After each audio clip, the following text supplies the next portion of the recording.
Welcome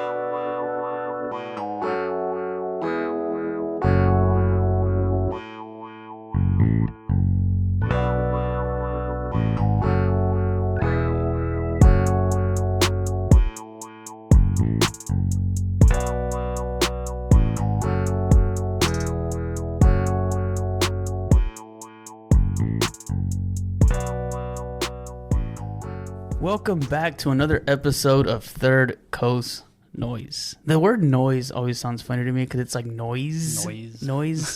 Today's guest is going to be a friend of mine. Actually, I'm just going to give you the title coworker of mine. That's fine. It's fine. They all make fun of us. They all make fun of us because we went to our hot tub Colorado trip. And we never took another one. Just me and you. It wasn't just us two. His name is Evan Wooster. This gentleman here, I had the pleasure of meeting. I started before you there, right? Yes. Yeah, I started before you there. 2 years ahead of me? 2 or 3? Okay. Yeah, I'm 5 in right now. Yeah, I'm 3.5. Okay, so. 2 years. Yeah, we worked together over at the plant and different shifts. We were on the same shift for a while. No? Close to a year, yeah. Yeah. No, and he recently took a little venture that I was very curious about, in a sense of just a few things. What the hell would possess you to want to go over there? And then, I mean, you know, you see people post these trips and stuff online, right? Like the reality of it is like, how much was the trip? How did you organize all this stuff? Yeah. What was the purpose for it? And man, some of the things you just took back, because I know when you came back, you had like a very like, I don't know if it was like a humbling perspective or just more like a appreciative perspective of like what we have here. Like, and where'd you go? Tell us where you went. So my church has been going to Bulgaria for probably 15 years. Not just my church, but we had an interim pastor, which is basically our pastor got let go a long time ago, and we had a guy fill in for years. And he had been going to Bulgaria for a long time before us. And so when he came over there, he put us in a loop of like 8 other churches that go to Bulgaria.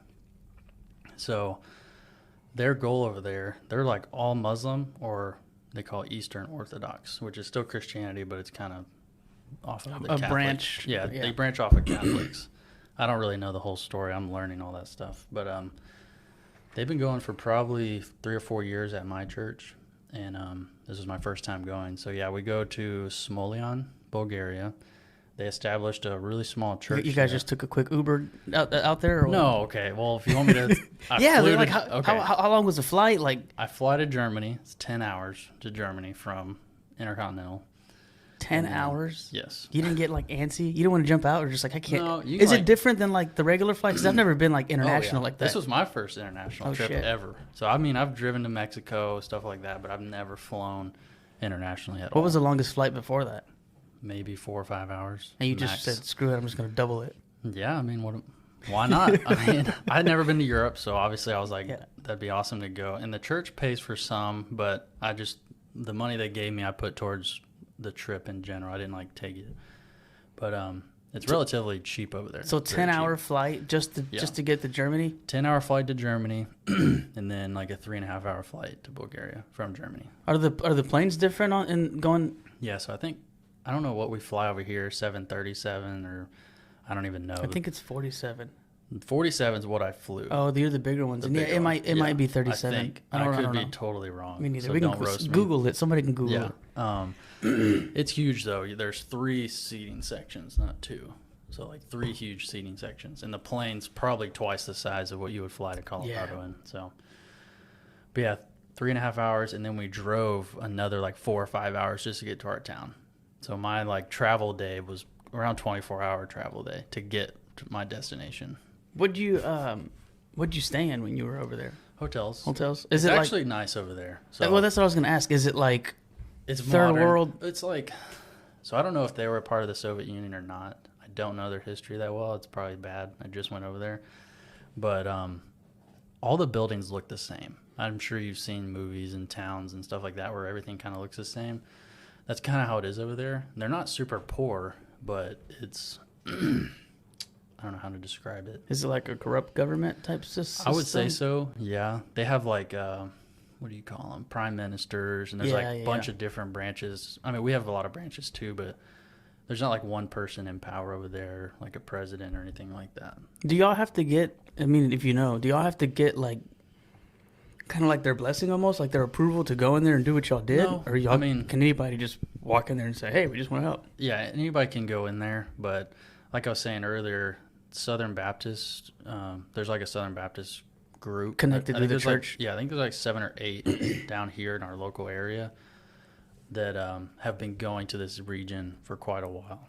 And it's not an easy process, obviously, because these people, like, you're going to people that don't know anything about like Christianity, basically. And if they do, they're very secular. Like, they don't go to church, they don't own a Bible, they don't, they're just living life over there like a lot of people do. But they established a small church over there, and there's probably only like 10 people that go to this church. And they know some other people in surrounding villages that could possibly be believers, or they have professed that they're believers, but they live in a 100% Muslim community, which they're not hostile people, but they'll probably like shun you out of the village, or you're like the black sheep, or the ugly duckling, right? Yeah. So, yeah. Was y'all's so what was the purpose for the trip? To go and, I mean, obviously practice the word and try to, I guess, I don't know. So like 3 weeks before the trip, we thought we were doing one thing, which was do an ESL, which is like English second language. So you're helping people that want to learn English, teach them English, while also sharing the gospel. And we were going to be focused on people like our age, like 20s, 30s, out of college, because a lot of people grow up there and they want to leave and they move out. They go live somewhere else or go to college somewhere else. So the towns struggle because they don't have young men that live there. So that's what we thought we were going to do. They changed it. We ran a kids camp instead, like ages 9 to like 14.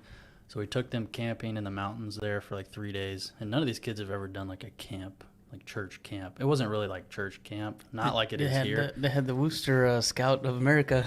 Yeah, Eagle Scout. No, I'm not Eagle Scout. I do go hiking and backpacking. Yeah, you've got a little bit of like outdoor experience. I could totally guide a trip in Colorado if I wanted to. Yeah. But so we take these kids outside of Devon, Bulgaria, for 3 days. How far is that from where they were, or where y'all were? Like an hour, not too far. Some people live farther out that they drew in to come to the camp, but we had like 14 kids, which is quite a bit for such a small church to do. So we did a little church camp for 3 days, and then the remainder of the days. When y'all were camped, y'all were like actually y'all camped out there. The kids camped in tents, and we stayed in like these little villas. Yeah. Like, I say villas, not like a tropical villa. They're like tiny little cabins. It's like a shack. There's no AC over there, no fans, no AC. It doesn't get super hot, but you need a fan. Most people need a fan, but I don't know. It sounds like a third world country, but it's not. It just doesn't get super hot, especially up in the mountains over there. It's really nice. Probably like in the 80s. How big was that town y'all were at? As far as if you had to say people, I mean, if you had to put it in comparison to a big town would be like Pearland, probably. Oh, Pearland's a lot of people. I should say smaller than that. I would say, because they have some big cities, like not Houston size, but probably a little smaller than Houston. They have some big cities. I think Sofia is the biggest town in Bulgaria, kind of like Houston or Dallas. But the small villages we go to, it could range from 3,000 to 10,000, maybe. Damn. Yeah, 10,000 would be like. And the majority of them village. are Muslim.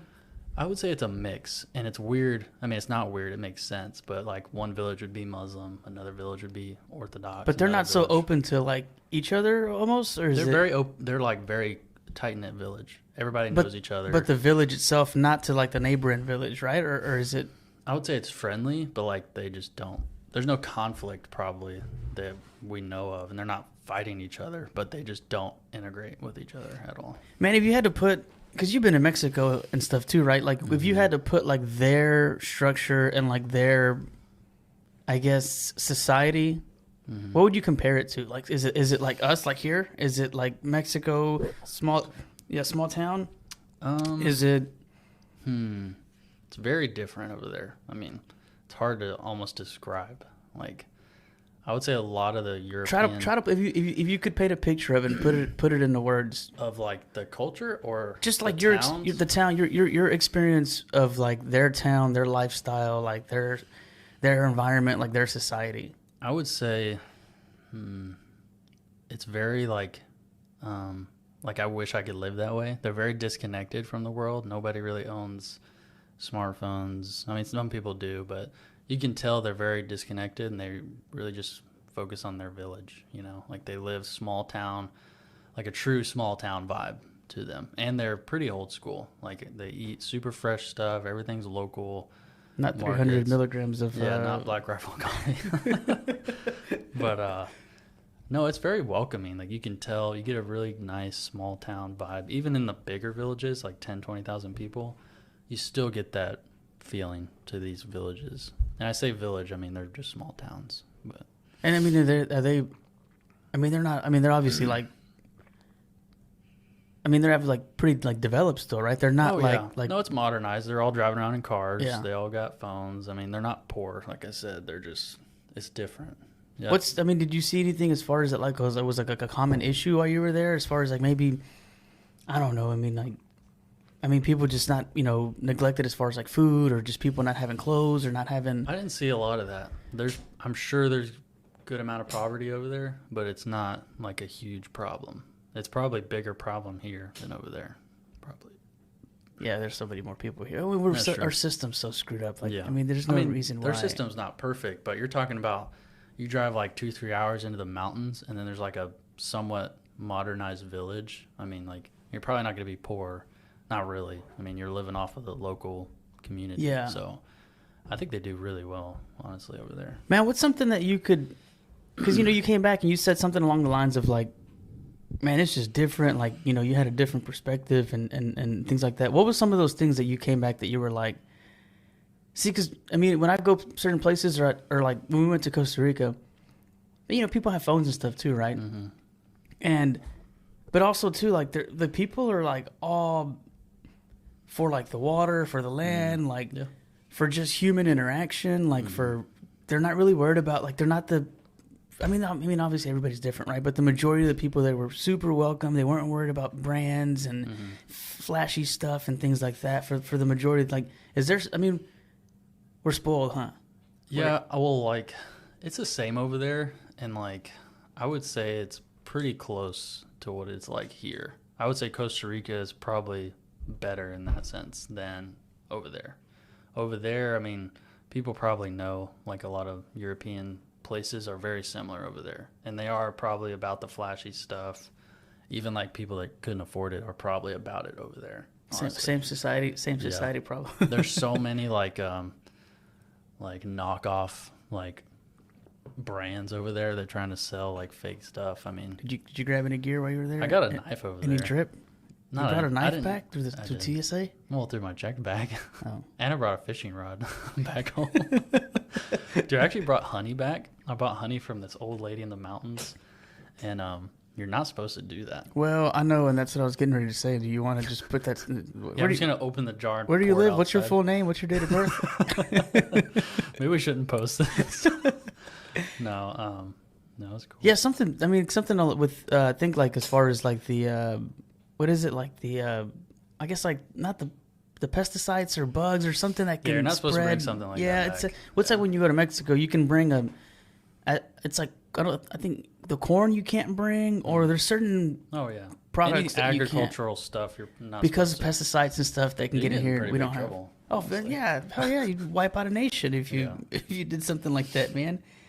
Back to your question though, like you said, what did I come back and see like differently over here? Because you had a different perspective, and you were kind of like I mean, I have a ton of stories we could get into, but like we got time, dude. I know. The biggest thing is like the oppression over there. So like, for instance, one of the towns, 100% Muslim, like no known believers. Is it a religious oppression? Yes. And it's not like... I would say both. Okay. Like they know you're an outsider, and you can feel the unwelcomeness there. So as far as like when you went, like they were like, okay. Oh yeah. I mean, they're probably like that with any outsider. Yeah. Probably a lot of these towns are, because they know everybody. They can see you walking the street. Do they look like you? As far as like... No, they don't look like me. hair, No. eyes. No, You would see some like light complexion people, but no, you but so definitely you stand out. You're Yeah. like, yeah. I tried to wear like the most like no graphic stuff, like solid color clothes I could possibly find, but it doesn't matter. I Yeah, mean, you don't look like I'm suit, a you're redhead. not- I had a freaking raging mustache. Yeah, I like, saw that. I mean, I look weird walking around the streets over there. But yeah, I mean, I didn't spend a ton of time in one place, but you can get the vibe of like the oppression over there as far as religion goes. Not so much. I mean, you could probably move there and live pretty freely, but like you have to live the way they want you to Yeah, live. if you're not you have in to stay our- in the parameters of what they allow. Yeah. In a sense, and that's why I think there's a lot of corrupt stuff over there, especially in the small towns. You can just tell. Man, and that's what's crazy to me about like religion in a sense, because like I don't know, I've been doing a little bit more praying and stuff, and not so much like from a religious standpoint, but just like a relationship with God instead of.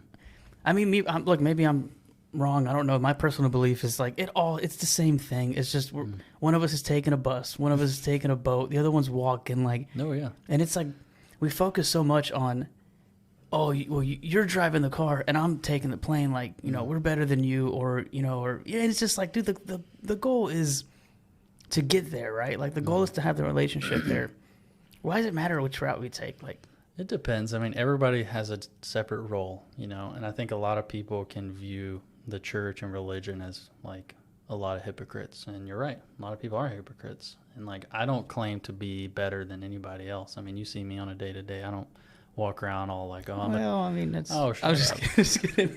we know some people like that, but I really try to be a people person. I try to be as humble as I possibly can. And I'm not perfect. We're not, called to be perfect. It's impossible. We can't be perfect.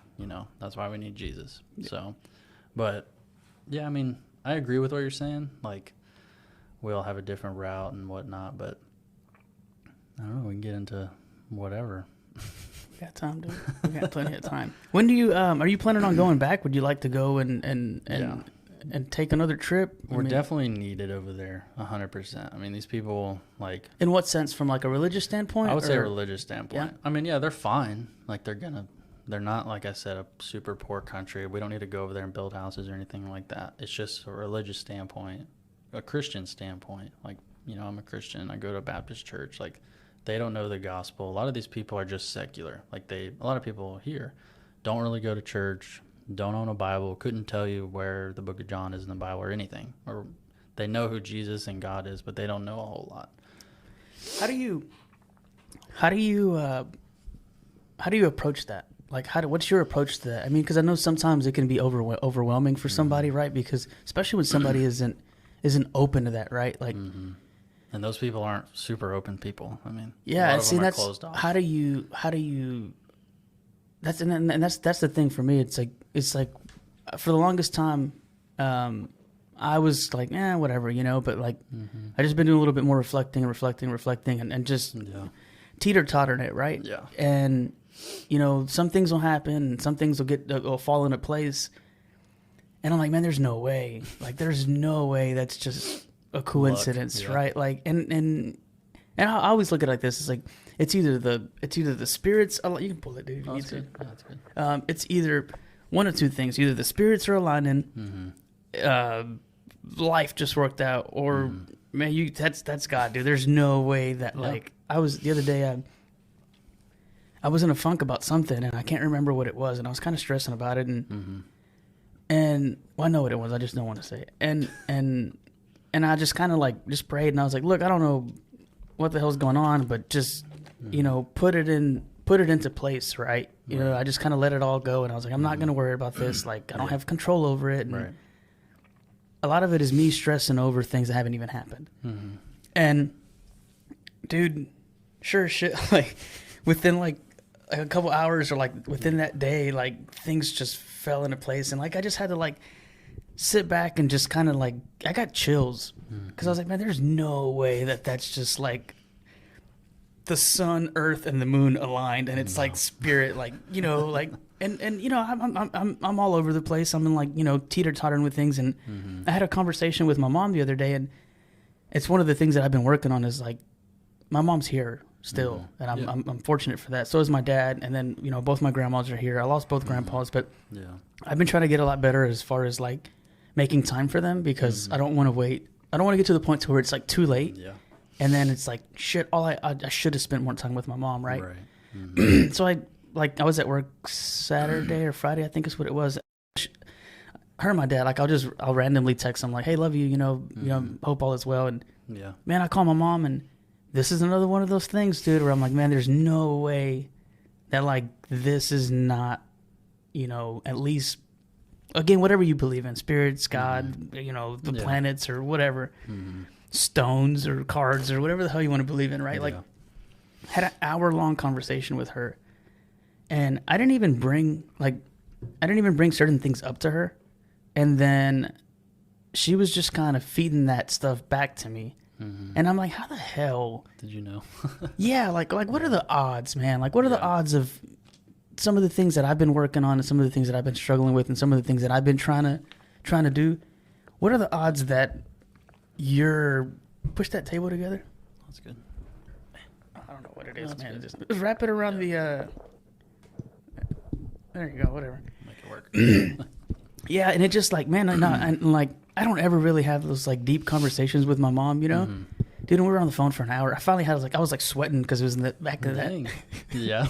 Well, the AC at work was also messed up, but I was still like just getting the chills and getting uncomfortable, and I was like, man, I need to get off the phone. Like, this is too weird, man. Like, no, that's not weird. I know, but it's weird for me because it's not something that I have like really experienced, and I'm starting to get a little better at it, just like recognizing it. Maybe. Yeah, and just being a little bit more open to it because, again, dude, some of the things that I have struggled with and some of the things that I've been trying to figure out and I don't know, and I'm like teeter-tottering between like right and wrong or like just what to do, really. Yeah.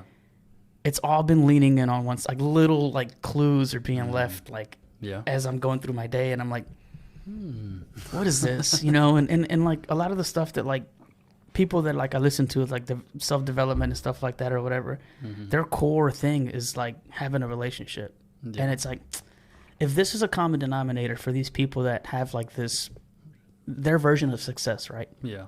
Because everybody's different. So these people have their version of success, and their common thing is that, man, I'm scratching that. I'm like, I'm going to scratch this little itch and see where it goes. It's You're just talking about just like religious or a relationship with God or what? Spirits, planets, whatever.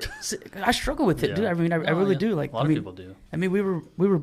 I'm sure we were baptized. I can't even remember. I never really. My dad does 7-day Advantage. Okay. Advant. That sounds familiar. I mean, I don't know what it is. Yeah. My mom, I don't even know, dude. I don't know. I'm not the most religious person again, and I hated the idea of that because of like religion, because I felt like it was always very like hypocritical people that like they do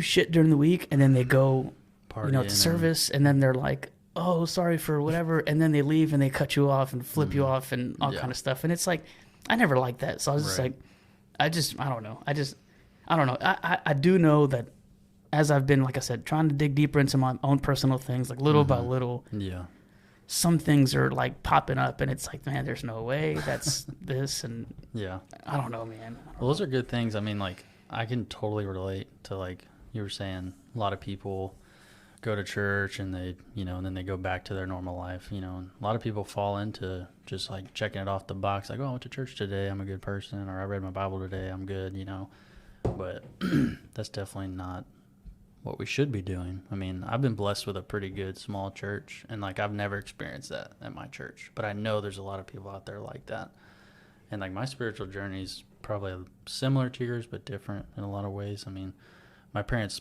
divorced when I was 5. I know yours divorced also. Yeah, it was pretty bad. Yeah, 5. Yeah. We were around there. I mean, there's 3 of us. We're probably 5, 6, and 7 or so, or between that, around 5. Right. And like my parents, they were both Christian believers, and they go to church and stuff. And I grew up going to church, but have you ever asked your parents what happened? Yeah, I mean, like, they just didn't get along. My dad used to be like super strict, and with certain things, I mean, I don't know all the details, obviously, but it just wasn't working out. I asked my dad the other day, not the other day, it was a while back, but I had asked him, like, man, like, I always wanted to know, I was like, what happened, right? Like, where did you where did you go wrong, and what did you learn from it? Is there something you think you could have done better? And Yeah. man, he just went like, it was the weirdest conversation because I never had that like honest, open conversation with my dad. Yeah. And man, he just like broke down, not like broke down, but like emotionally, but just broke it down. Yeah. And was like, man, I could have done this better. These are some of the things I wish I could have done. Like, Yeah. It's been a long time since then. You know, they have a lot of emotions and thoughts on man, it now. it's hard. I mean, I don't know. I think it's just relationships are hard, dude. Yeah. Relationships with yourself and people and all kind of stuff. Yeah. They're hard, man. Yeah. And then so your parents split when you were younger too, and I mean your dad's probably a very big. I mean your dad is a very big support system. Oh yeah. For you. I mean my mom is too, but like once they split, my dad got custody of us, and I could only see my mom like every other weekend. Which is weird because normally it's the other way around. Yeah, I mean, I don't know what all went down. They both have their own story, you know. My mom pretty much still resents my dad for everything. But my dad got a job and got a house after they split, and so that looked better as far as the court goes. Yeah. And my mom was probably still living with somebody or looking for work or whatever the case was. So for the better well-being of the kids. And then they didn't want to split it, me and my sister up. I have 3 sisters, but only 1 full sister. And is that why you're a little soft? Yeah, probably. I'm just kidding. That's probably why I'm not soft, honestly. They were harder on me than probably brothers would be, honestly. You're the youngest? Yeah. But they didn't want to split us up, so yeah, I went with my dad. And then, I only saw my mom every other weekend. But I've been going to the church I've been going to since I was like 8. So, like, it took a couple years for the custody stuff to kind of align. And then we got into church just because they had, like, food once a week. You know, my dad was like, hey, there's just church food once a week. I'm a single dad. Like, let me drop the kids off over there. And so we also had some neighbors that introduced us to this church in Pearland. But, I mean, the journey from then on was just like I was a part of the youth group and I just had fun being there. I mean, I got baptized pretty quick, like 8 or 9, 10 years old, but I just did it because like one of my friends was doing it. I didn't really know why I was doing it. I mean, I could tell you like, oh yeah, I know Jesus died for my sins, but like I wasn't really saved. Yeah, at the time, at the time when you're a kid, most kids don't know. I mean, but I know some kids can know like why they're doing it, but like they're obviously gonna veer off and they're gonna have their own journey from then on. I mean, nobody's life's gonna be perfect after that. See, man, but I think it's a very good thing to have like a structure in life to just live by and understand. You know, like moral compass. Like just. I mean, if we didn't have that, I mean, look at the stuff that's going on in the world now. Like a lot of people, we're not taught those core values anymore. No. And we're so far away from that like, I mean, look at what humanity's doing to itself. Like, you were talking earlier about, like, the corruption, or not corruption, I guess the oppression and stuff like that, and kind of comparing it to, like, our system. Man, I know this is, like, a sensitive subject, but there should not be nobody that's, like, not eating right now. There should not be nobody that doesn't have just the simple, basic means. But then there's the other side of that is, do we just give it to them? Yeah. Like, I mean, you have to be you have to contribute some kind of way, right? Like, because then, I mean, if you keep giving to people, then they're just going to keep taking and taking. I mean, the human body, I mean, human nature is, I mean, I don't know. Some people, the path of least resistance, right? Like, if I don't have to do anything and I can just it's why people end up back in jail. Yeah. I don't, like, how do you... Or people stay on unemployment or go on unemployment. Yeah, you know, and that's one of those, that's where I struggle with it, like the fine line between, like, you know, I feel bad for people and I want to help people, but then it's also like, what are they doing to help themselves? Like, I can't carry you. Like, I've got my problems too. Like, I've got my stuff I'm trying to figure out. Like, I have a heart and I feel for you, but also it's like, what are you doing? Like, I mean, I know so many people like that, and the church has a good way of approaching it. Like, they support programs that help people that want to be helped. Like, they actually have to go out of their way to say, hey, I need help. Can you help me? And then they will help you, you know, like they're not just going to give you free stuff. I mean, we do a thing, it's like Family Matters or something. And like families that want to get on their feet, like we'll give them a place to stay. We give them food and stuff like that. So like, I like supporting stuff like that. And like, they'll know, like they'll basically interview like, hey, like, what are your goals? Like, why did you reach out to us? Stuff like that. So I like stuff like that. Yeah, you could, at least, I don't know, at least maybe I feel like I can. Like, you can genuinely tell when someone like really needs help. Like you can feel it. Like when you said you walk in that place and you know you're like, man, you can tell they're looking at us and whatever. Like, you can feel when somebody really genuinely is like just stuck. Like, You know, it's funny you say that. Like, just speaking on that is like, ever since I've been doing like these little podcasts and stuff like that, like, for one, like people rag on me like all the time, like, oh, you're doing a podcast now, whatever, this and that, and you know, realtor podcast, content creator, and it's just like, whatever, dude. Like, I don't know. I've said this before, and I've said it again. It's like if you've got that much time to like bash on somebody, you need to restructure your life because you should be focused on something of improvement instead of worried about what the next man is doing, right? But dude, I've been a little bit more open with these things like this, and like people have reached out, like people I haven't even talked to in a while, or like just random people and be like, dude, that's the same thing I struggle with. Like that's the same thing that like somebody, I don't know what we were talking about. Somebody posted a picture on social media the other day, and it said it was like a screenshot of a text message, and this individual had split up with his wife, and they have kids together, and I'm assuming that's what it was, right? It was a conversation between them two. And some of the things were like blurred out or whatever, and the text that was available was your kid said, "Dad, maybe dad's not here with us, or maybe dad spends so much time at work that he doesn't like, you know, doesn't care about us or whatever, right? So that's why he's at work." Yeah. And I know he posted it like just because he was probably going through it, like, and that's another thing too. It's like you got to pay attention to social media like that because people have a very weird way of like, you know, telling the world or expressing themselves, right? And social media is a gateway. Like they can project whatever they want. Yes, and they can make people perceive their life however they want. Well, and then sometimes like people don't know how to get things out, so they just share it like on social media, and it could be a call for help, right? So I reached out to that individual, and I was like, man, don't get so busy chasing money that you lose those relationships and stuff that you have with your, like, that's the most important times right now. Right. And he's like, he's working in and out of town, and he was like, dude, it's hard. And I was like, I completely understand. I don't have it figured out at all, but like, dude, I was like, once I figure, and that's another reason why I'm like trying to figure all this shit out.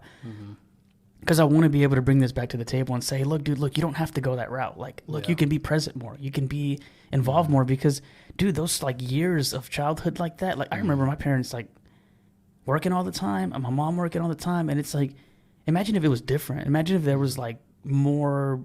I mean, they were surviving. They had to go to work, and that's the same thing with this individual. Like he has to be out there because bills don't stop. Like, and he's a single dad. Right? Yeah, single dad, and it's like, it's that double-edged sword, dude. Like that pendulum. If you take a little bit off one side, and you're home more. Yeah. Well, that money starts doing this, right? You know, you don't have that money to pay for those bills, and then what do? You're gonna tell your bill collectors like, hey, sorry, I got to spend more time with my kids. Like, you have to survive. And that's the thing I've been trying to really figure out is like, how do I eliminate that of like survival mode? And I'm like, okay, we're comfortable now, we're making it, we're doing it. Now I can truly enjoy the things that I want to enjoy. And I don't know, man. It's weird. It's sad. And I was just... It's perspective. I mean, everybody has a different view. Like, the guy you're talking about, my dad was a single dad and worked all the time. I mean, you know, he came home at night. He wasn't, like, working out of town. But, like, I grew up summers, like, I rarely saw him, you know. But, like, I knew, like, he had to work to pay for the house and, like, pay for the bills and feed us, you know. So, like, I never was, like, neglected him in that way. Like, oh, you were always gone or whatever. Like, he was a good dad to me, so... I mean, yeah, you want to spend time with your kids, but he had a plan, you know, like to get out of that job, and he did eventually. But, I mean, I don't look back and say, oh, I wish he was home more. I mean, I do, but I know why he wasn't home, you know. Even when I was younger, I knew why he was gone all the time. Speaking of kids. Oh. Can I? Yeah? Yes, yeah. You can. Yeah. Congratulations, man. Thank you. Yeah, me and my wife are expecting. We've had 2 miscarriages, so it's been a journey. Man, sure. How do you go through that? Like, talk to me about the emotions that you. I mean, not so much you because you're a little bit more. I mean both. Yeah, but obviously hers. Yeah, the women are. Journey's different. Yeah, like she actually was like. Yeah. How does? Just put it into words, man. Like from like. I mean, so we weren't trying the first time. It was unexpected, but it was no big deal. And she was probably like 10 weeks pregnant when she miscarried. And I mean, I probably knew for like 5 or 6 weeks, like, oh my gosh, I'm going to be a dad, you know? And like that, like, I know you don't have any kids, but like when you get that news, like, okay, it's happening, like a lot of things change. Your mind changes. your prayer life changes, your goals are going to change, like everything changes. So everything was changing for like 5 weeks, and then like a punch. What are some of those things that were changing, real quick? Just like well, at the time, what's one thing that you were like, oh man, I need to do. A lot of things. At the time, I was living in the condo. I bought a condo in Galveston that I was going to rent out, but I was living in it temporarily. So when we found out, I'm like, okay, I need to get out of this 1-bedroom, 1-bath condo. You know, I don't want to have a kid here. Should have got bunk beds, dude. I know. I regret leaving now, but we thought we were going to have a kid. So obviously I was like, okay, I got to get out of the house. I got to go buy my house. We need to start saving. Like, you know, I just wasn't ready.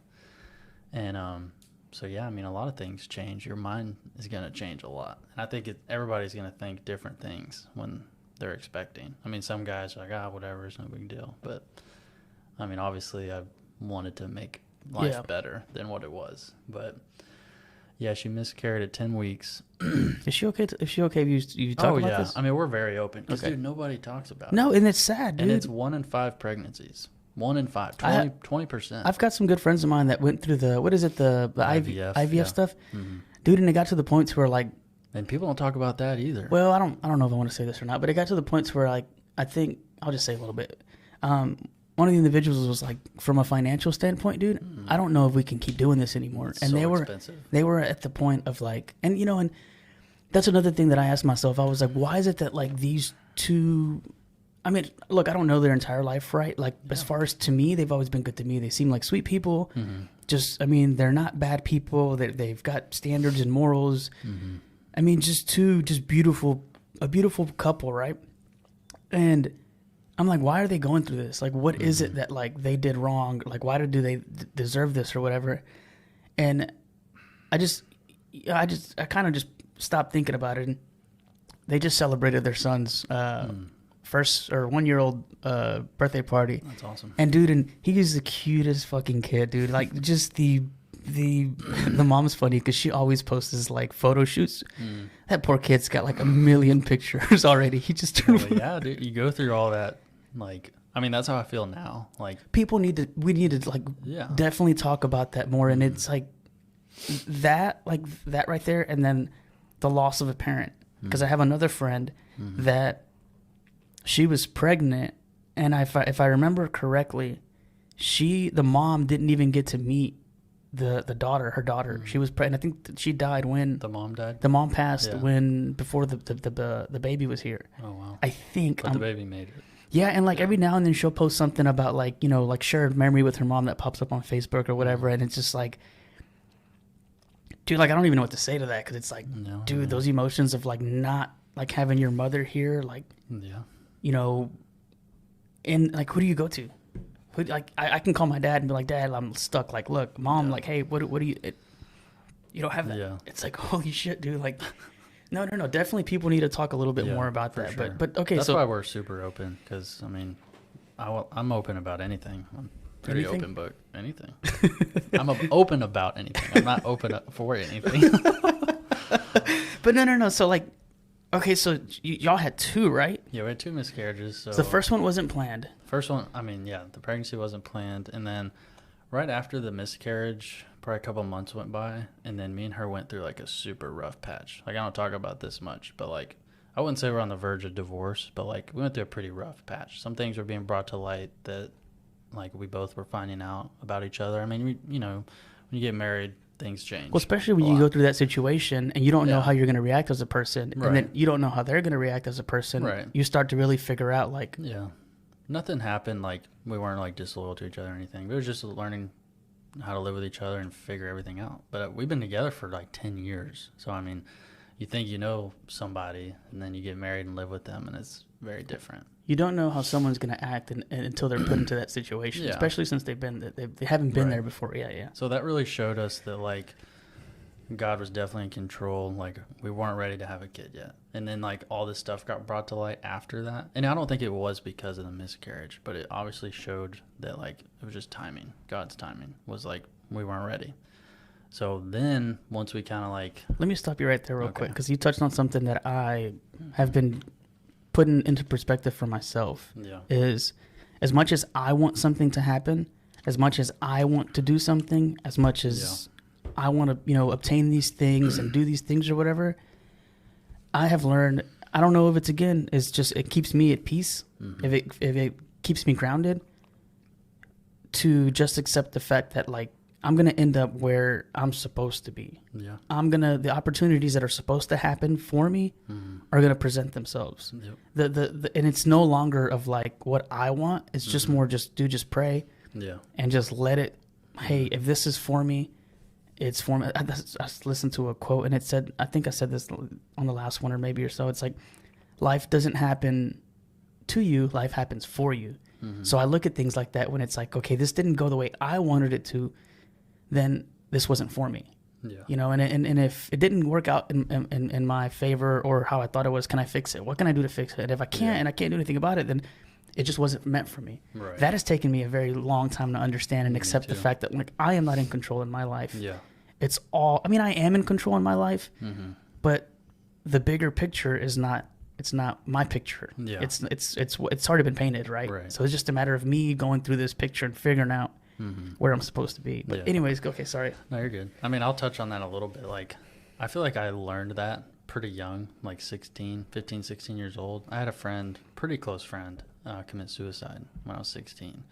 And that was like a huge life wake-up call, you know? Like, life's so short. And like, there were signs looking back, but like... Do you have any like guilt that you wish you could have maybe reached out a little bit more? Yeah, I or mean, have like, you made peace with it? I made peace with it, but like, you know, he made his own decisions and there were drugs involved and he was already taking like antidepressant medication. So I blame it on the two together, drugs and antidepressant stuff. I mean, nothing good can come from it. Yeah, how many successful people that you know, like, how'd you become? Exactly. And like, you know, it was more me just mad at him for, you know, making that decision, obviously. But that put a lot in perspective of like life in general. I mean, but I totally agree with what you're saying. Like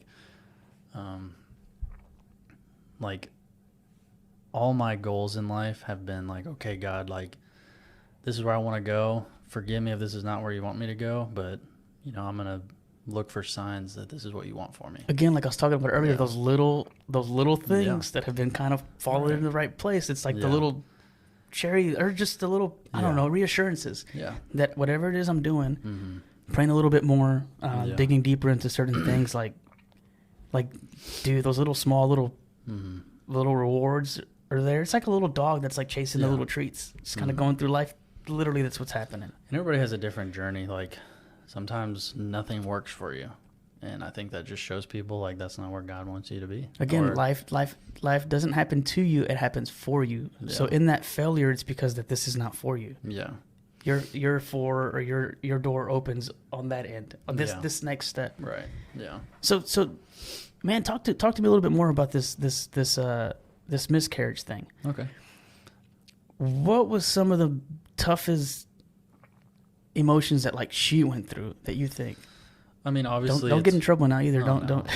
She knows I can share anything, but obviously it's a physical experience. I don't experience anything physical. So I mean, you think you have a baby in you, you know, and you hear the heartbeat, you see the ultrasound, and then the baby's gone. So I mean, you know, I took her to counseling just to be sure, you know, that she was doing good. I'm just making sure this thing's still going. Is it good? Yeah, good. Okay. Yeah, I mean, we've had like a ton of deep conversations, you know, but like I would say she knows, like, you know, it's just not our time. Like God's just showing us like, hey, you know, we're not ready yet, and we're not too hard on ourselves. Like, it's not our fault. We didn't do anything wrong. I mean, it's just God's plan, you know, and I think that's a huge way of dealing with it because it is God's timing. I mean, ultimately. So. And maybe you weren't in the right position at the time too. And we weren't. Yeah. Look, hindsight's like, yeah, like it was definitely timing. Like you said, like you can see now, like I know exactly why that happened because we weren't ready.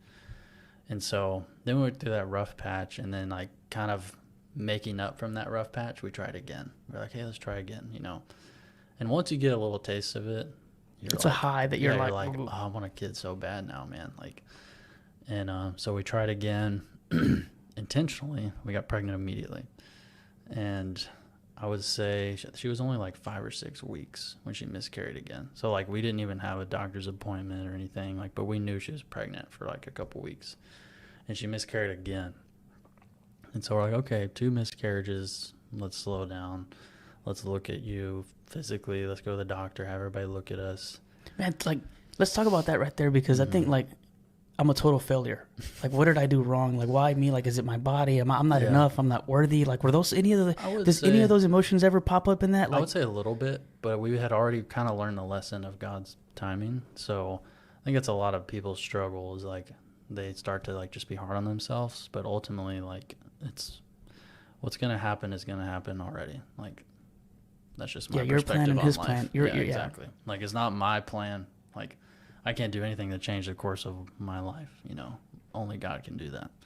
So I don't have a perspective like that. But yeah, I mean, after the second one, you know, we slowed down, took a step back and said, hey, let's just look at our physical. Are we fit to, I mean, we're getting pregnant. Like a lot of people, like people go through IVF surgery. When they have a miscarriage, they celebrate because something worked. Like we're on the right perspective. track. Yeah, it's like, man, I couldn't get pregnant and now I can. It's like I had a friend doing IVF, and when I had my second miscarriage, he was like, "Look, man, we've been doing IVF for 5 years, and I would trade you places." Well, he's like, "We just had our first miscarriage, and that was a milestone for us. Like that, we were happy. Not happy that we miscarried, but like it implanted and it was successful in a way. So that put in perspective a lot. Like, wow, you know, like who am I to be like so down on myself? These people have been doing this for years, and they're happy that they're making progress. So, but after that, we waited, I would say, over 1.5 years before even trying again. And this time we weren't trying again. She was about to have another test, just looking at her tubes and stuff, and we found out we were pregnant a week before, like a good test to show that like we're fit. Gotcha. Yeah. And again, it's like God's timing. Like we didn't do, like they do blood work and stuff, and like they're like, oh, everything looks good, like, you know, we can't really tell you why these were happening. And that's how most miscarriages are, because there's no real like problem, because you're getting pregnant. So if you're having miscarriages, like it's something that's not letting the baby, you know, to continue to grow. You think stress has got something to play with that? I think it can, but like I wouldn't say that's what caused it. I mean, I think it was just, they tell you like that they can't really tell you why it's happening. Some people, like the tubes can be a problem, or everybody's different. Yeah, like every situation, especially everybody's body's different. And but yeah, I mean, after that, this time we weren't planning on it. So, and it's just ironic that the next week we're going to have a test to like really look at her, evaluate her internally, and then we get pregnant. So we didn't even get to like really investigate a whole lot. And now we're she's 12 weeks. So that's kind of right at the first trimester's ending. And after that, miscarriage is super unlikely. So it's just crazy that like, okay, yeah, third time's the charm. You could say that, but like, we didn't even do any investigating, and now we're pregnant again. Man, so it's just crazy. It's just the way, like you said earlier, you know, it. And we're in a way better place in our relationship with God, like way better place than we were before. And I think we had to go through some of those things to grow together. To prep you and say, you're ready. Like you're ready for life in this world. Yeah. And I don't like I said, there's nothing that people do wrong that causes a miscarriage, you know, like obviously if you're intentionally going out trying to drink pills, I mean obviously that stuff. Yeah, but you know, all miscarriages, it just happens. It's a chromosomal thing. It's not something that you can prevent. Do you know what you're having? Do you know it? No, her sister got the results. Come on, dude. I know. You gonna hold out? I don't know. You're gonna invite me to the well, this weekend we're going to the river, but her dad's not going to be there. My dad's not there. But I told her, I'm like, look, let's just find out, record it, do whatever you want. Man, this is y'all's thing. Exactly. Like if people can be present, cool. Yeah. If people can't be present, then we'll have a big baby shower probably. I'm like, look, let's just have a big baby shower later. We can do the reveal on the podcast. It'll be the first reveal brought to you. I can go look at it right now, and it's so hard. Like, I don't know if it's on my phone, but Dina gets an email. And you can see, like, you know, she gets a bunch of things looked at, blood work, whatever. And she looks at all her results, and then it's like, hey, if you want to see it, it's right here. Just click. Yeah, but her sister gets the same email. So her sister looked at it, and she's planning the gender reveal. Yeah. So we do know. But ultimately, dude, just want to have, like, healthy baby, man. That's why I'm against the gender reveal, at least for our first kid, because I don't care at all. I just want a healthy baby. Well, how do you prep for clothes and stuff then? You just wait? You No, just yeah, like we're gonna find out. just get a neutral color? Or It's not like we're gonna like wait until the baby comes out. We're gonna know in the next week or two, probably. So you're assuming it's gender? Yes, I am. There's only two genders. Sorry, people. Where's Evan go from here as far as a person and life and just I say not many things are gonna change, but like I said, I've been ready to be a dad for like 2-3 years now. You know, from the first miscarriage. So I mean, I don't think you'll ever be ready to have a kid. You know. Do you have any like goals and things you want to do? Maybe like what? 5-year plan, 10-year plan. Yeah, I mean, I haven't shared this with many people, but obviously we don't want to be in the plants forever. Obviously, the plant's a great job. I want to be there forever. I don't know what he's talking about. Yeah, I take that back. No, I mean, I love our job. It's a great job. It's been a blessing, dude. Yeah. The money, man. Like, The money's I insane. signed up for overtime, and Yeah. dude, I've got like 4. I got 6 out of my 7, and then on Yeah. top of that, like, I mean, if we're being transparent, dude, we're in the 50s. I mean, an hour. Yes. We make way too much money for what we do, but your overtime. Disclaimer: I disagree. I think we were very underpaid. I know why we're paid as much as we are, and we should. I mean, we're around a lot of dangerous chemicals. Dude, home. We're working shift We're work. not home. We're with there our on coworkers nights. more than our family, 100%. I mean, See it's this just a right here? reality. This is probably why. No, I think that would be there Damn, regardless. dude. Sorry. I tell it to myself to make me feel better, man. You can tell yourself. Whatever you want. But no, man. Like, no, you're right. I'm not knocking it. I'm not knocking it at all. I'm Like, not either. it has been the reason I'm able to buy this stupidly expensive gear. Mm-hmm. I spent $250 or so a piece on these tables. Yeah. $250. You do the math, right? The computer was another $1,100, $1,200. I've got 25 grand sitting on jack stands in a $3,000 pickup truck that I'm not the best with my finances, man. But You're getting better. but it's been a blessing. I mean, with the money from that opportunity, I've been able to snowboard. I've been able to teach myself to like do this. Yeah. I've been able to obtain my real estate, license and those things like that. Like, it has truly been a blessing. But I think my purpose is something else. I Of course. think I have a deeper. It's just me, my own personal belief. Mm-hmm. I don't want to leave this earth without leaving something greater, or man, just being a little bit more of an impact towards somebody, man. Right. Like. I mean, you can do that staying in the plants. I'm not downgrading working in the plants at all. But, like, I just know that I don't want to do that forever. And that's me. What do you want to do? So, I mean, obviously we have a kid on the way. And Dina hasn't been, she's an RN, but she hasn't really been working the past few years. Need to get that butt to work, girl. No, I mean, I let her make her own decisions. I don't keep her at home. I mean, that's what she wants to do. I mean, You're a liar. You said you wanted her home. No, I was like, I like her home. I do love like her at coming home. home. Dude, she takes care of me. It's great. And she wants to. And, Yeah. you know, I mean, if she wanted to work, by all means, go to work. But, yeah, I love coming home to her. We can, anytime I'm off, we're off together. I mean, you can't beat that. But, yeah, the money would be nice. And she's an RN. We'd be like a power couple. We'd bring home so much money. But, again, that's just perspective. Santa Fe's Jay-Z, Beyonce. Exactly.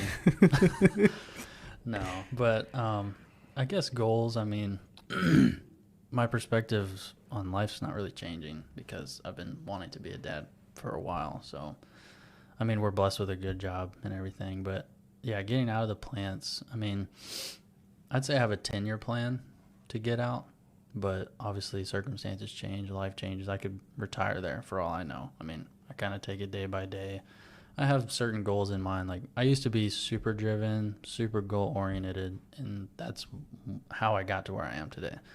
I mean, but I've kind of veered off of that and just say, like, okay, God, like, I'm just going to listen to you, and whatever works because that's what you want for my life. So, but I would say I went to school for nursing before the plants, and I'm still kind of interested in that. And I want to become an EMT at the plant. I'm already on the fire team and rescue team, but that still interests me. The medical field still interests me. So, but the only way I can do that is if I quit my job and Dina goes to work, and now we have a kid on the way. So all that changes Yeah. immediately. So Yeah, your plan and his plan are two totally different things, exactly. dude. So I'm going to take it year by year, you know, hopefully we have a healthy baby and life is great, and shift work with a kid, it's going to be a circus. But, you know, with her staying home, There's other people helps. at our unit that are doing it. Oh, yeah. And And, they love it. yeah. Like, I look up to so many guys at work that bust their butt and have a bunch of kids, and they still go to all the football games and all that stuff. But yeah, I would say I have a 10-year goal. I mean, I don't know. I'm still interested in nursing, you know, but we're going to wait, obviously, till our kid's older for me to quit. And Dina would have to go back to work to put me through school, you know, and pay the bills while I'm in school, because it's a minimum 2 years to become a nurse. So yeah, I mean. Have you thought about where the kid's gonna live? Like, he's gonna need a house, right? So Obviously, he's going to live in my house. holler at your boy. What are you talking about? I'm a licensed agent. I could find him a place to live, dude. That's 20 years from now. What's his probably. credit look like, or her credit look like? Oh, gosh. No, man, that's good, dude. That's good. Man, I don't know, dude. I don't know. Obviously, I have financial goals, like, and a lot gets put in perspective. Like my pastor, for example, he's like 33, 34 years old. Pastor's salary at a small church is pretty low. He probably makes what a teacher makes. They have 4 boys at home, and his wife doesn't work. So he's living off of one, basically, teacher's salary with 4 kids. And here I am making 3 times that, and I'm stressed about having 1 kid. Like, what? Why? So that right there just has been a perspective. perspective for me too. Yeah. It's like, man, here I am, like, and also too, like, I'm grateful for it, because there are people that don't make what we make. Like, No. I mean, we're in the upper middle class, as far as on, like, society scale, as far as Yeah. income, and the lower higher class. Mm-hmm. So depending on how much we want to work, right, how much we want to be there. Yeah. Again, our line of work puts us in the upper middle class and the lower higher class as far as income comes. Yep.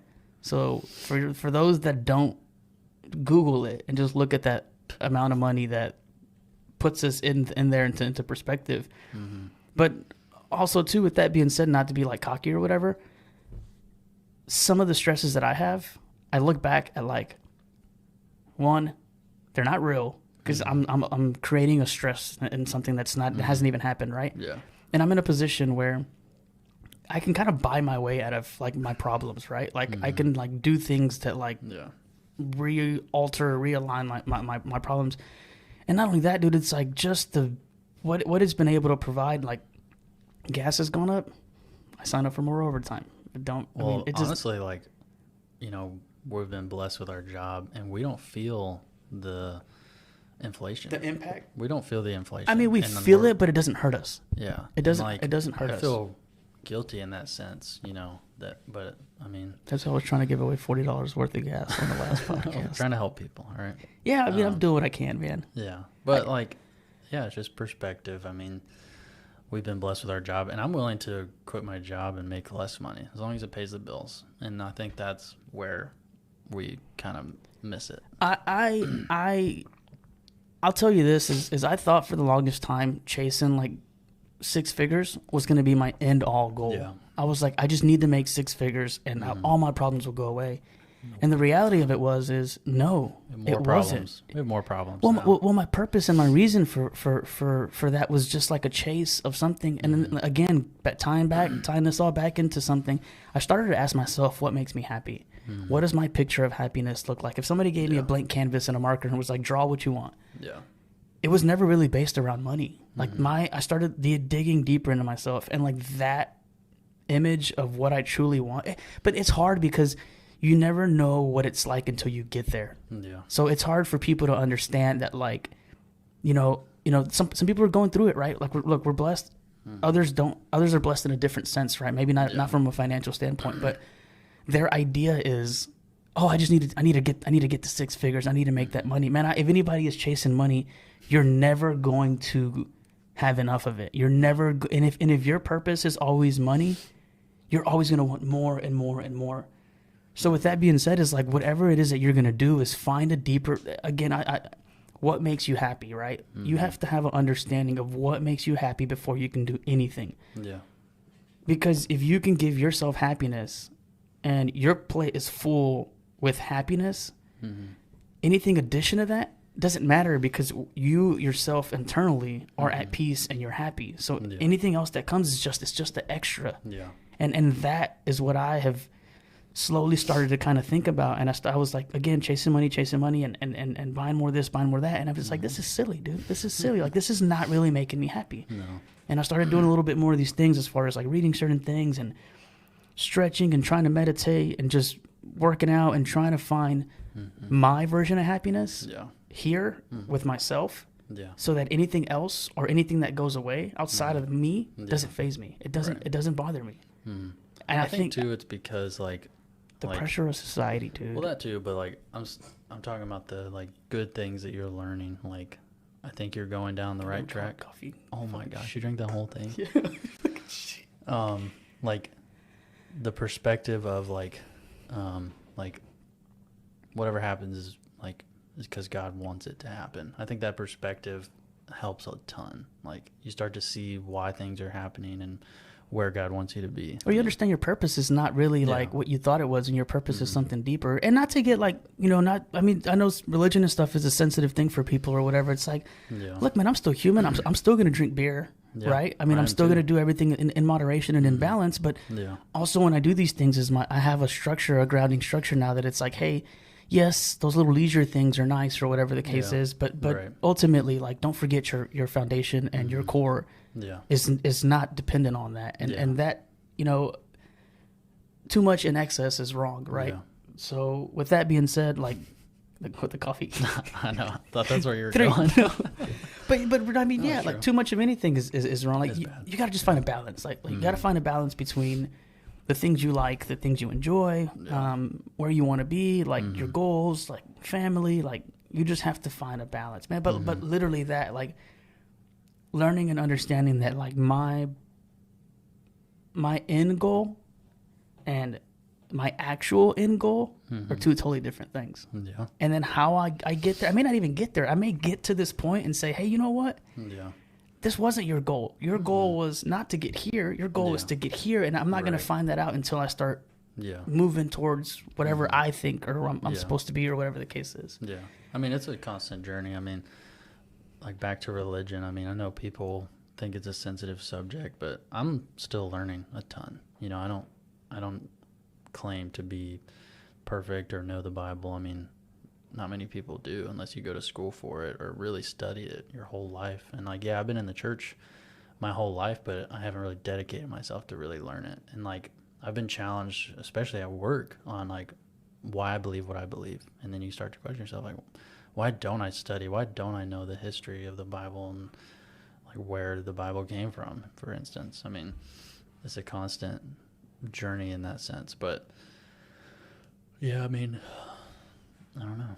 Man, I was kind of worried at first. I was like, man, is this going to go up? Is this going to turn out pretty good or not or whatever? But I'm glad we got into this because I was like nervous at first of like just talking about certain things. And then I was like, screw it. Like, let's just dive right into it, man. I think I have a pretty unique perspective on life and religion. I mean, I wouldn't say unique. Like, I believe that Jesus was real and he died for our sins. And I believe in the Trinity, and I'm a Southern Baptist, stereotype. But I don't fit into the stereotype at all because, like, Jesus used bad people. And I'm not saying I am a bad person, but you don't have to be perfect to go to church. You don't have to be perfect to claim that you even go to church. I mean, there's hypocrites out there, yes, but like, that's why I try to be as open and transparent as possible. Like, you don't have to stop drinking, but why you're drinking will probably change. Your perspective's going to change once you start pursuing religion in general. But I mean, Jesus used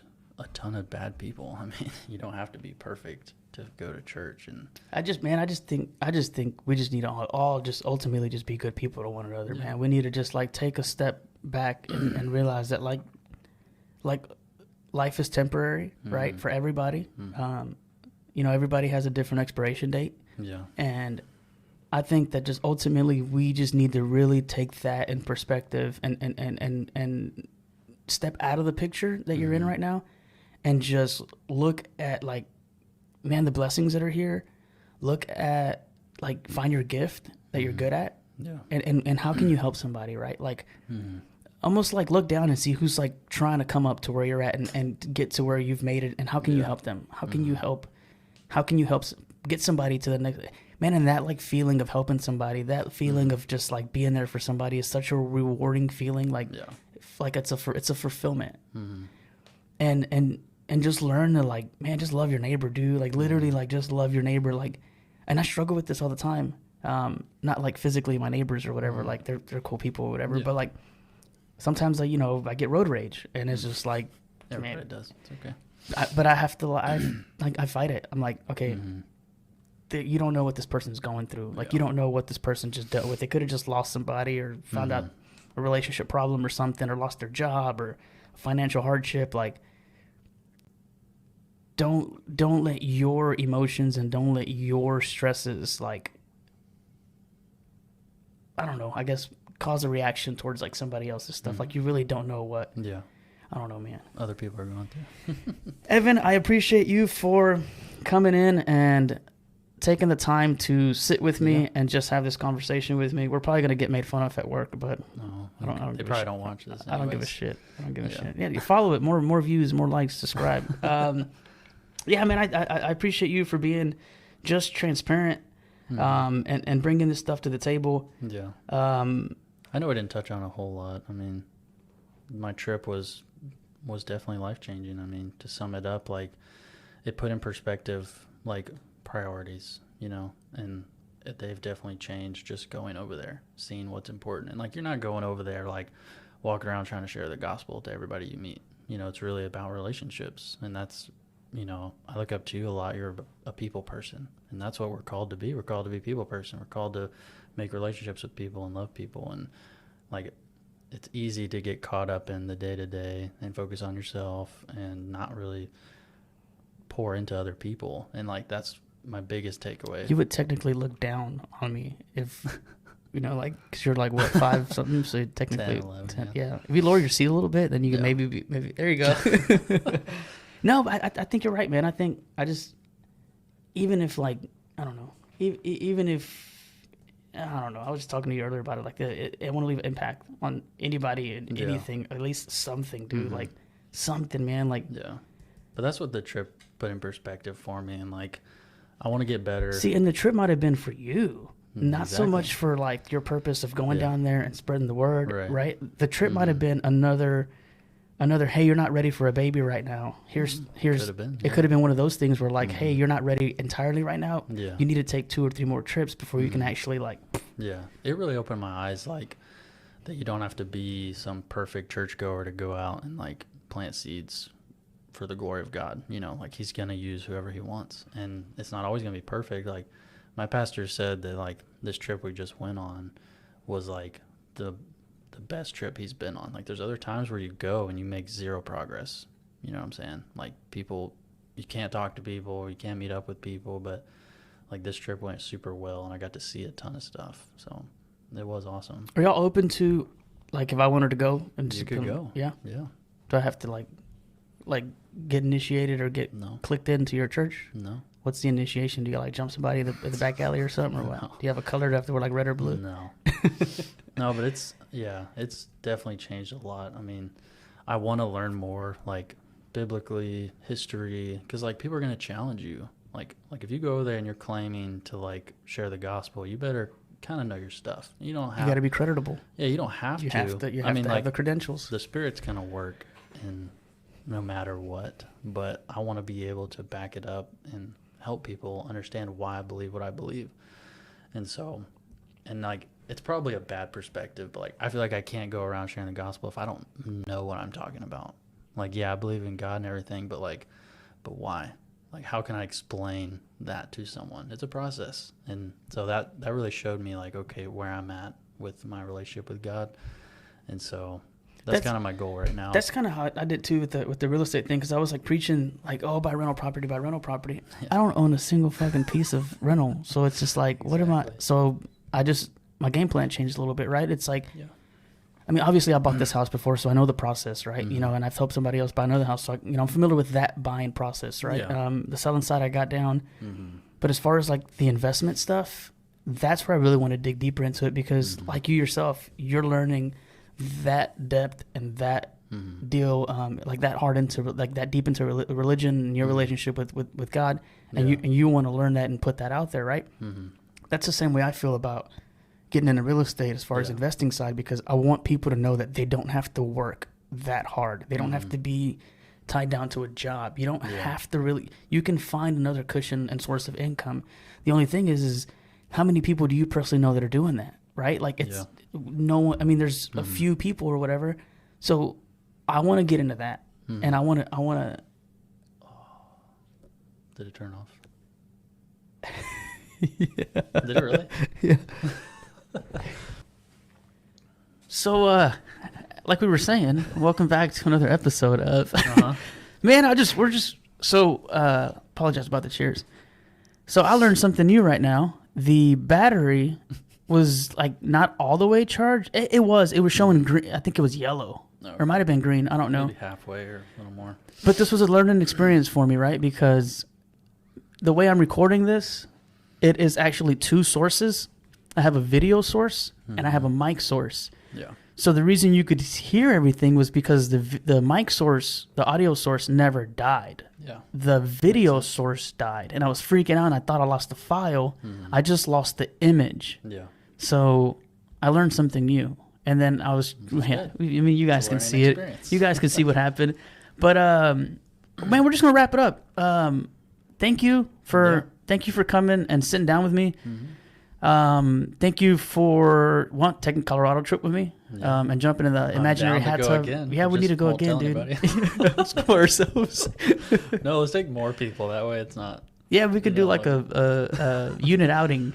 Yeah. I don't know why we don't do that more often. Like, no one hangs out with each other outside of work. It's terrible. Really. We spend so much time together at work. Like, it's terrible. Actually, Craig came over here when I had a crawfish bowl. What? Yeah, and I invited. He said I could come over to his place. Macaluso. I've gotten really cool with Macaluso too. Yeah, he's. I think sometimes we're so stressed and we're so like in our own moods and things like that like we don't even really realize like some of the people we work with are pretty fucking awesome, cool people. Like Junior, I love Junior. That, Elma's a sweetheart. And I think Big people are genuinely down to hang out. You just have to be like, hey, let's hang out. Yeah, someone's got to initiate it, you know, and that's it. I don't know. I mean, everybody's got their stuff going on and everything like that. I mean, there's a ton of cool. Like, I love my shift, dude. Yeah, I love my shift. Like, I like working for Jason. I mean, he gives a shit. Like, he takes pride in his work. Yeah. You know, he checks me when I'm like, he's like, dude. No, he honestly deep down cares. Oh, for sure, and I give him crap, but if I had a business, he actually cares about. If I had a business and I had to hire somebody, it would probably be between like him, Bubba, and Chris. At least on my shift. Yeah. And then not Sky. Sorry, Sky. Sky, we love you. I would hire him for all my video drone work. I would hire Scott. He helps me so much with my computer. It's embarrassing. I call him sometimes and I'm like, hey, what's this, and that? Why is it doing he can hack in. It's like TeamViewer. Do you have it? No, I don't. Well, I mean, I know what it is, but I won't give it to him. He can. Well, you can watch what he's doing the whole time, but it's funny. I'm not giving Sky that power. He's a wizard. Yeah, he is. But again, dude, thanks for sitting down with me. Yeah. Thanks for just being an awesome individual. I can't wait to watch you grow into the man you're supposed to be and watch your path unfold. Thank you for sitting down, just supporting what I'm doing and being open to talking about these things. So with that being said, we're going to, before our battery overheats again, we're going to go ahead and just wrap this up. Yeah, man. Thank you. All right, man. I'll see you at work. Later.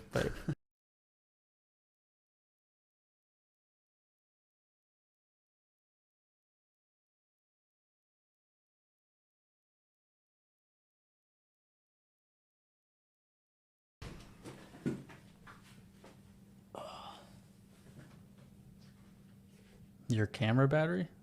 Yeah. Oh, it's saved though. Battery exhausted. Didn't you put a new battery in there? I did, yeah. Dang. But it was like kind of like half-ass charged. Oh, okay.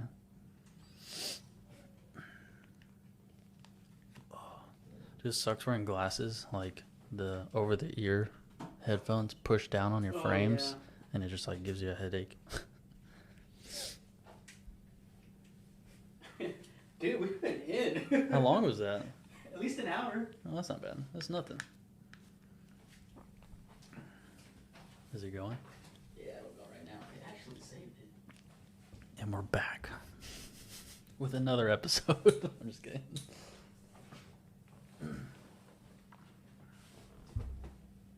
Yeah, I would. I know you probably don't want to listen to. Oh my god. Did it really not save it? The file type is unsupported. Has this happened to you before? What time is it? It is 2:15. We went it for an hour and 15 minutes. It was like right at 1 o'clock when we started.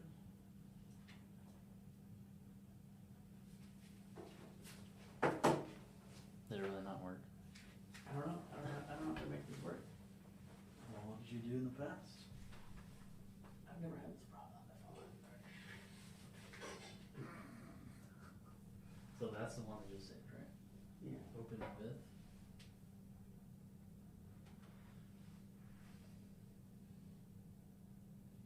See, it's there in a minute.